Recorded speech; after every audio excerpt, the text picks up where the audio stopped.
এই মুহূর্তে বিএনপি ব্যতীত কোন রাজনৈতিক দল ক্ষমতায় এসে এই দেশকে চালাতে পারবে না, দেশকে স্থিতিশীল রাখতে পারবে না।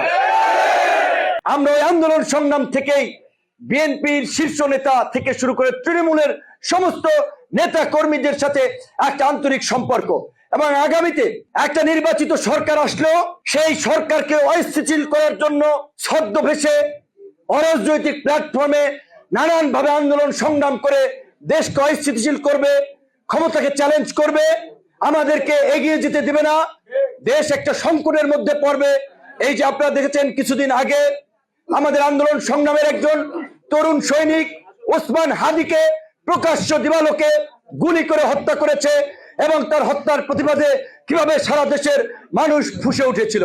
এবং ওই ঘটনাকে কেন্দ্র করে বাংলাদেশের দুটো প্রথম সারির পত্রিকা, আন্তর্জাতিক ভাবেও যাদেরকে চেনে, ডেইলি স্টার, প্রথম আলো অফিস জ্বালিয়ে পুড়িয়ে দুর্বৃত্তরা, বিপদগামীরা ছাই করে দিয়েছে।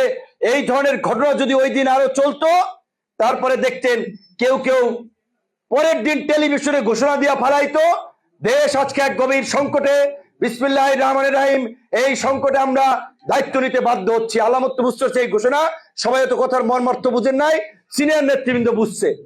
অর্থাৎ তৃতীয় পক্ষের হস্তক্ষেপ কিন্তু শুরু হয়ে যেত। বিএনপির 96 সরকারের শেষ দিকে জেনারেল নাসিম কু করেছিল, বিচারপতি ও রাষ্ট্রপতি ছিল আব্দুর রহমান বিশ্বাসকে হঠাতে সেই সময় বিএনপির দেশপ্রেমিক অফিসাররা রুখে দিয়েছিল। কাজী দেশে শুধুমাত্র নির্বাচন হলেই যে সংকট কেটে যাবে সেটি নয়।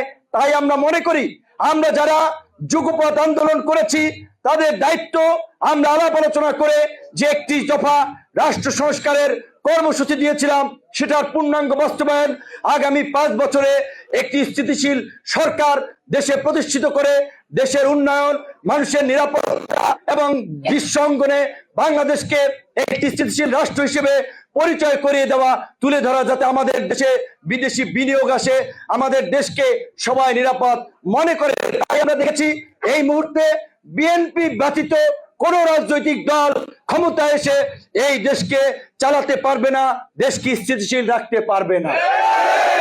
তাই আমি ব্যক্তিগতভাবে কি পেলাম কিংবা আমার দল কয়টা সিট পেল, এর চেয়ে আমাদের কাছে প্রাধান্য দেশের মানুষের, দেশের ভবিষ্যৎ রক্ষা করা, দেশের স্বাধীনতা সার্বভৌমত্ব রক্ষা করা।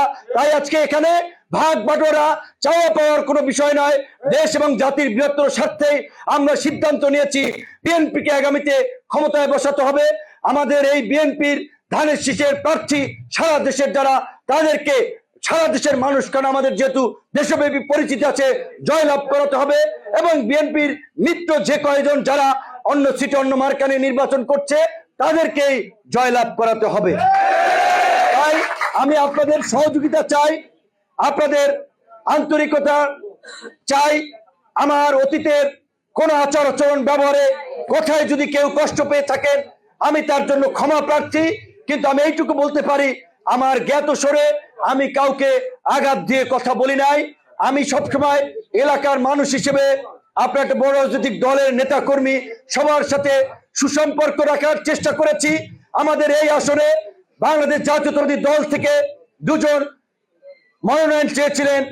আমাদের ঢাকা বিশ্ববিদ্যালয়ের, আমি যে বিশ্ববিদ্যালয় থেকে পড়াশোনা করেছি, হাসান মামুন আমাদের সকলের সম্মানিত। আমরা তার যে বিএনপির পাওয়ার পিরিয়ড থেকে শুরু করে এই ক্রাইসিস মোমেন্টে বিএনপির রাজনীতি করেছেন, তারও অনেক ত্যাগ আছে। শিপলু ভাই, যার বাবা যিনি জীবনটাই দিয়ে গেল দলের জন্য, তিনি অনেক স্যাক্রিফাইস করেছেন।